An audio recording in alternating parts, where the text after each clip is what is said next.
და მასთან დაკავშირებული თემების შესახებ, როგორც იცით, გუშინ თეთრსახში გაიმართა შეხვედრა პრეზიდენტ ტრამპსა და პრეზიდენტ ზელენსკის შორის. ზელენსკიმ ამ შეხვედრიდან აშშ-სგან ტომაჰავკების მიღების პირობა ვერ მიიღო. ტრამპი ამბობს, რომ ომის დასრულებას მათი გადაცემის გარეშე იმედოვნებს. შემდეგი შეხვედრა ტრამპს უკვე რუსეთის პრეზიდენტ პუტინთან ექნება მომდევნო კვირებში ბუდაპეშტში. რა სამხედრო ფონი აქვს მის ამ დიპლომატიურ ძალისხმევას? სწორედ ამის შესახებ ვისაუბრებთ გენერალ ვახტანგ კაბანაძესთან ერთად, ჯეოქესის მკვლევართან, ასევე მოგესალმებით ბატონო ვახტანგ, დიდი მადლობა ჩვენთან მობრძანებისთვის. მოდით დავიწყოთ ამ შეხვედრის კომენტირებით, იმით თუ რისი მოლოდინი ჰქონდა ზელენსკის და რატომ არის ტომაჰავკები უკრაინისთვის მნიშვნელოვანი. მოგესალმებით, მიესალმებით თქვენ მაყურებელს.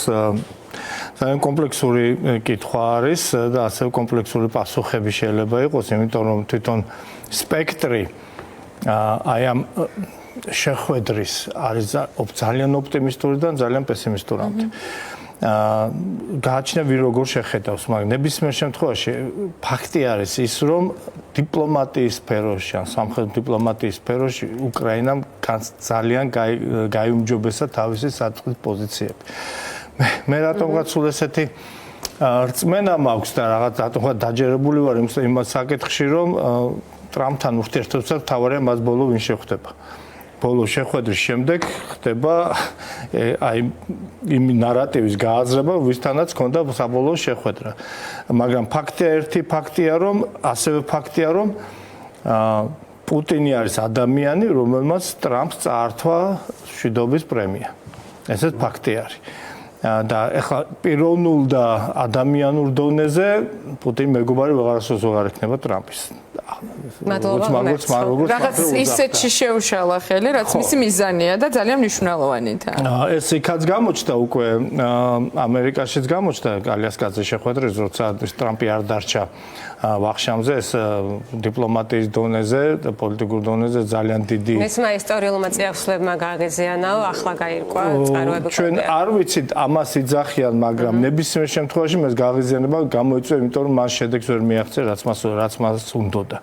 ეხლა რაც შეეხება უშუალოდ ზელენსკი გამოდის, ზელენსკის შეხვედრა იყო ჩემის აზრით საკმაოდ წარმატებული, ის რომ აი ამ წუთში ის უკრაინა არ იღებს ტომაჰავკებს, ხო?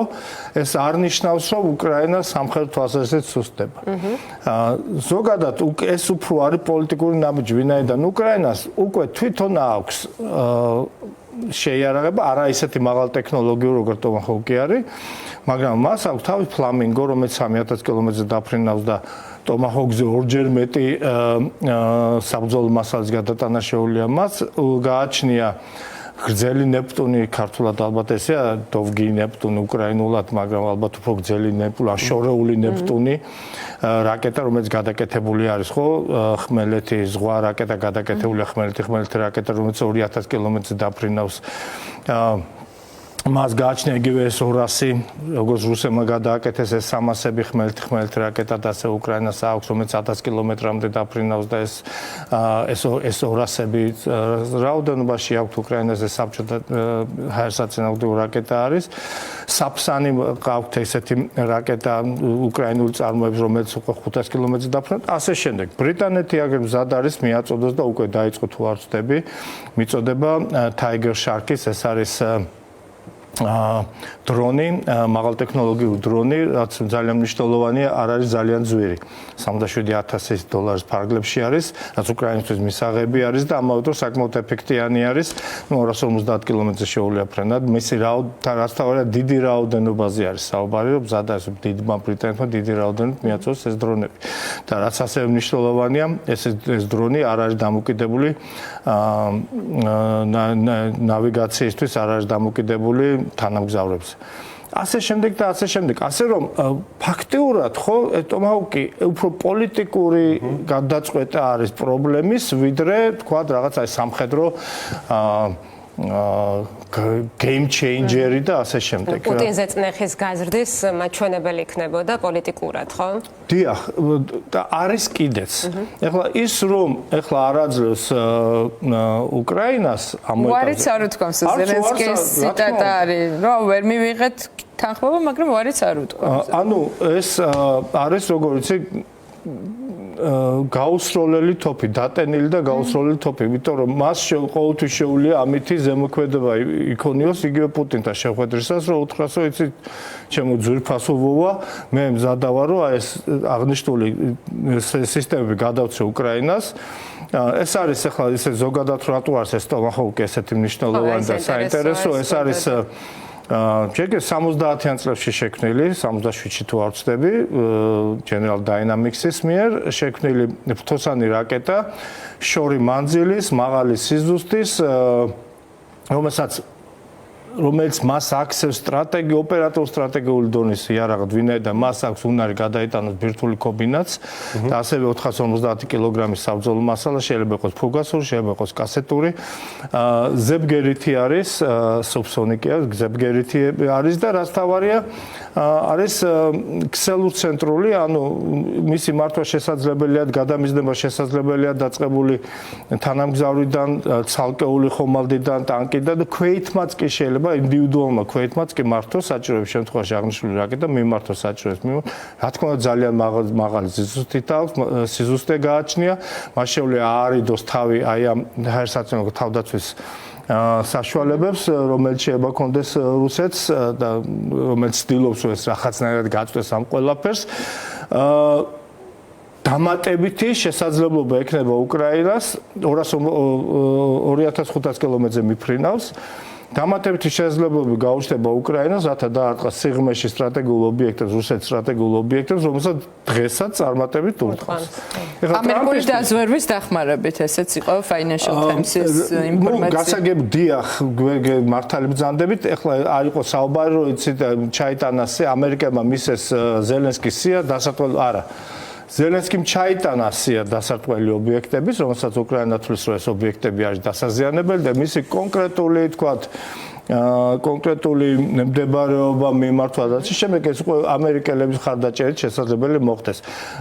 დამერწმუნეთ, რომ ეგრეთ წოდებული ჰიუმინტი ხო, Human Resource Intelligence რაც არის არო ადამიანური აგენტურული დაზვერვა უკრაინას ძალიან მაღალ დონეზე აქვს, ამას მას რესურსებიც გააჩნია რუსეთში. ნახეთ კიდეც პრაქტიკაში. ცნობილი ოპერაციები, რომლებიც რა თქმა უნდა, რომელიც არანაკლებია, იგივე თუნდაც მოსადის მიერ გაკეთებული ოპერაციები. ხო, მომავალში გადაიღებ და ამის გარდა იქ დაგვაუწყდება, რომ იქ მუდმივად პარტიზანული მოქმედებები ხორციელდება, გეოყირიმის ოკუპირებულ ტერიტორიებზე ხორციელდება. დაგვაუწყდება უამრავი უკრაინელი. ეხლა ისრაელის მოსადის თავარი პლუსი რა იყო, თქვა, იგივე ამერიკულ დაზვერვასთან შედარებით, ხო? თუ ამერიკული დაზვერვა მაინც იყო ტექნოლოგიური, კოსმოსური ტექნოლოგიური და ესეთი ტიპის დაზვერვა, სიგინტი და ანუ რადიო სიგნალები და ტექნოლოგიური დაზვერვა. ისრაელის იყო უფრო ადამიანური რესურსები, ვინაიდან ებრაელი სადაც ცხოვრობდა, ის თავის თავს ვალდებულად თვლიდა, რომ დახმარებოდა საჭიროების შემთხვევაში ისრაელს. მსგავსი რეალობა შეიქმნა უკრაინაში, ვინაიდან ძალიან ბევრი უკრაინელი არის რუსეთში და ახლა ქართველისგან განსხვავებით უკრაინა და რუსეთის განსხვავება ძალიან ძნელია ვიზუალურად. ასევე თუ კი დიდი ხანია ცხოვრობს რუსეთში, მასაც აქვს აქცენტი აქვს და ბუნებრივად უკვე არსებული ხალხი არის. ამის გარდა დავუმატეთ ამას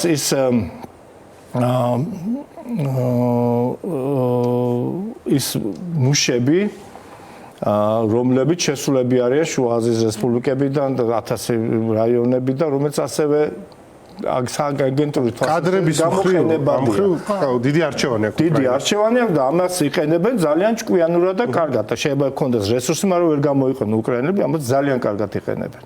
ანუ ეს გამოიხატება ამ სამიზნეების განადგურებაში, მაგალითად არა მარტო განადგურებაში, ინფორმაციის შეგროვებაში, მიწოდებაში, განადგურებაში და ასე შემდეგ. დიახ, ზამთარი მოდის და კი ვიცით რაც იყო რუსეთის სტრატეგია, განადგურებინა ეს ენერგოინფრასტრუქტურა უკრაინის და დაეტოვებინა ადამიანები ყინვაში და საშინაო მდგომარეობაში. ეს საპასუხო ტაქტიკა არის ხო, რომ უკან უნდა დაარტყან ამ ენერგოობიექტებს. აი ახლა რა ხდება ფრონტზე და ვის რა რესურსი აქვს იმ მიმართულებით, რომ კიდევ ერთ ზამთარში უნდა შევიდეს ომი ეს რომ განვიხილოთ. კიდევ მართა ბრძანებთ და ეს სტრატეგია დარჩა, უფრო გააქტიურა რუსეთმა სხვათა შორის, ახლა განსაკუთრებით გაზის მიმწოდებელ სტრუქტურებზე ახორციელებენ დარტყმას უკრაინაში, რაც მართლაც ცდილობენ რომ აი ზამთრისთვის მაგრამ ამას 22 წლიდან ცდილობენ რუსები.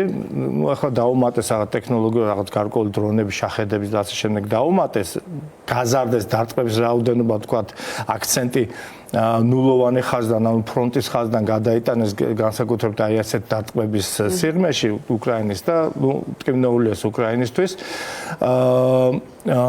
მაგრამ არც უკრაინა რჩება, ახლა მაგალითად ყირიმი დააბნელეს. გუშინ დარტყმები იყო განხორციელებული ყირიმში დააბნელეს ყირიმი, დონეცკში სამხედრო საწყობი აფეთქეს და შემდეგ. ასე 38% რუსეთის ნავთობგადამამუშავებელი პოტენციალის შემცირებული არის. ახლა უშუალოდ ფრონტის ხაზზე რა თქვა, თქვენ კითხვას რო დაუბრუნდე, ფრონტის ხაზი არის ჩამოყალიბებული ეს ოპერატიული ჩიხი.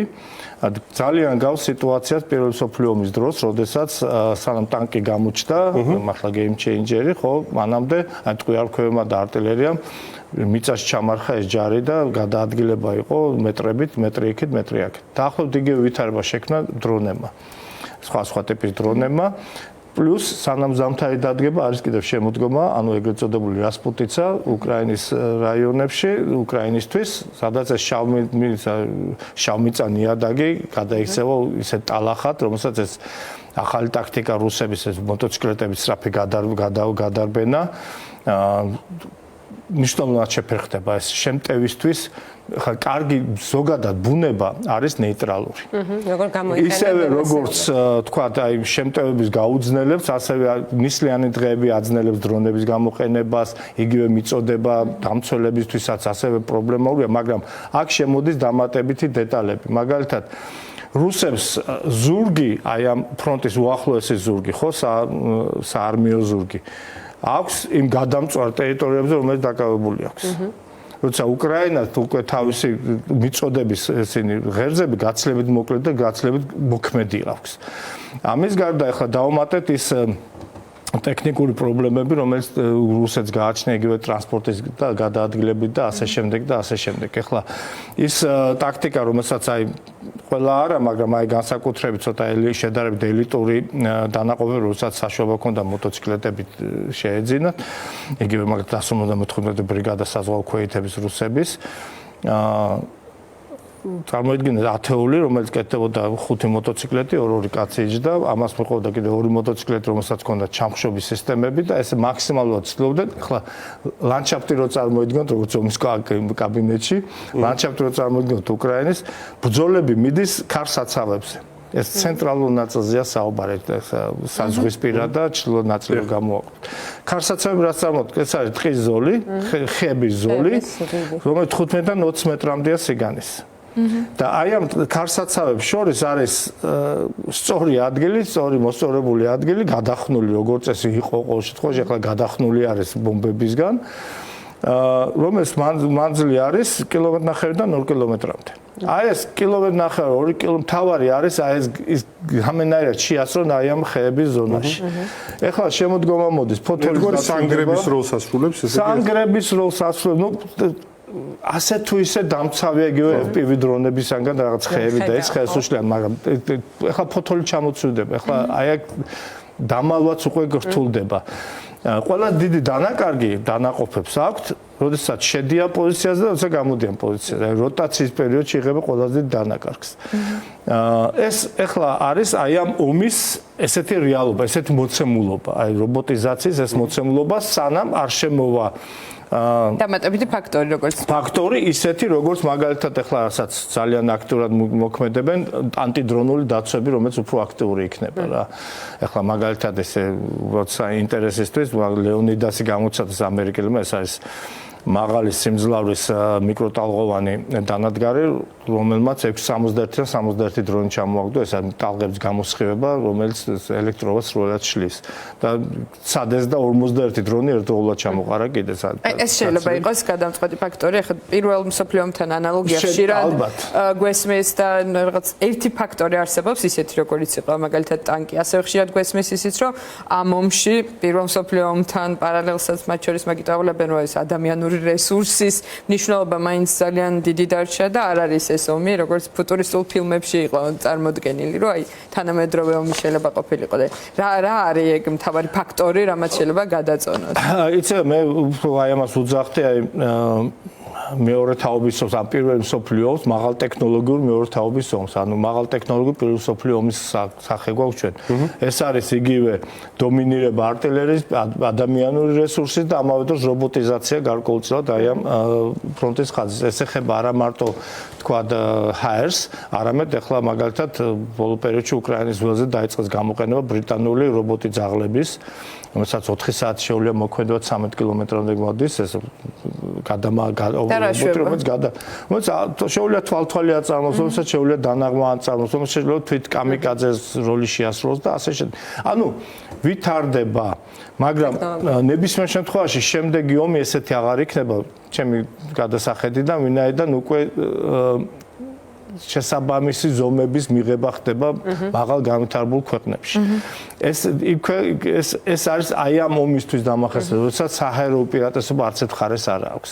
აი ჰაერში ბატონობა ვერ მოიპოვოს და შესაბამისად ახლა დრონების, აქეთ-იქით ამ დრონების უპირატესობა ნამდვილად არის. რო გადავხედოთ, თქვენ იმასო დაუბრუნეთ კითხვას, ძალიან იმაში წავედით ტექნოლოგიაში. ძალიან საინტერესოა. რო გადავხედოთ, რო დაუბრუნეთ თქვენ კითხვას, კარგი არმიისთვის სეზონს მნიშვნელობა არ აქვს. თვეიმას პერიოდს მნიშვნელობა არ აქვს, მაგრამ აქ საუბარია რუსეთს. მარტში რუსეთს წინა მარტს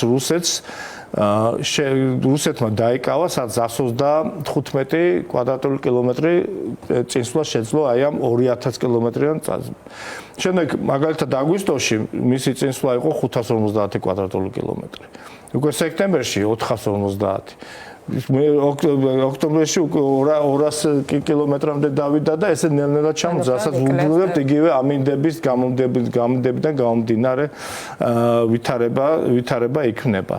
მე არ ამგონია რომ უახლოეს მომავალში რუსეთმა რაღაც მნიშვნელოვანი შეძლოს, მიუხედავად იმისა, რომ 3 კილომეტრამდე არიან ფაქტიურად დონბასის საზღვართან, მაგრამ საზღვარი ეს არაერთი წერტილი, მაგრამ ეს უნდათ პიარისთვის. აი ჩვენ გავედით, საზღვარზე გავედით, აი ეს 3 კილომეტრი კონსტანტინოვკა მიმართულება და აი კუპიანსკის და კონსტანტინოვკის მიმართულებებზე ბრძოლები მიდის. აი როგორ არის იცით რომ ეგრევე ძალიან ხშირად არის ხო პრესაში და მედიაშიც დობროპოლიეს სოლი ან დობროპოლიეს გარღვევას რუსებმა რომელიც განახორციელეს მე უკრაინელმა მოკვეთეს და ეხლა ანადგურებენ იმ ალყაში მოქცეულ რუსებს რომელიც დასახმარებლად რუსებმა თავისი კიდევ გააგზავნეს ახლა ხან ჯავშან სატანკო კოლონა იქნა განადგურებული უკრაინელების მიერ ისე რომ ვერც კი მიაღწიეს ფრონტის ხაზს აი ამ მიმართულებაზე ანუ არის მეტრებზე საუბარი. მეტრი წინ, მეტრი უკან, ასე შემდეგ. აი, რამდენი ხანია უკვე გვესმის ეს და დანაკარგი რამდენია? დანაკარგი ხო თვითონ ტრამპმა თქვა 1,5 მილიონი ხო ეს. მარტო აი ამ 9 თვის განმავლობაში ხო 9 თვის, 8 თვის, ბოლო 8 თვის განმავლობაში, ნუ ამ წელიწადს. რუსეთის დანაკარგი დეზერტირების სახით 25,000-ია და დაახლოებით ჩვენ შეაღებულ ძალების რაოდენობა. მხოლოდ დეზერტირები ერთ წელიწადში რუსეთის შეაღებულ ძალებს. ხო, ეს ცალკე კიდე დაავადებების პრობლემა და ბევრი სხვა თანდევი პრობლემები. და შიდა დისციპლინის პრობლემა კიდე არმიაში, რომელიც მაგათ ტრადიციული პრობლემა არის.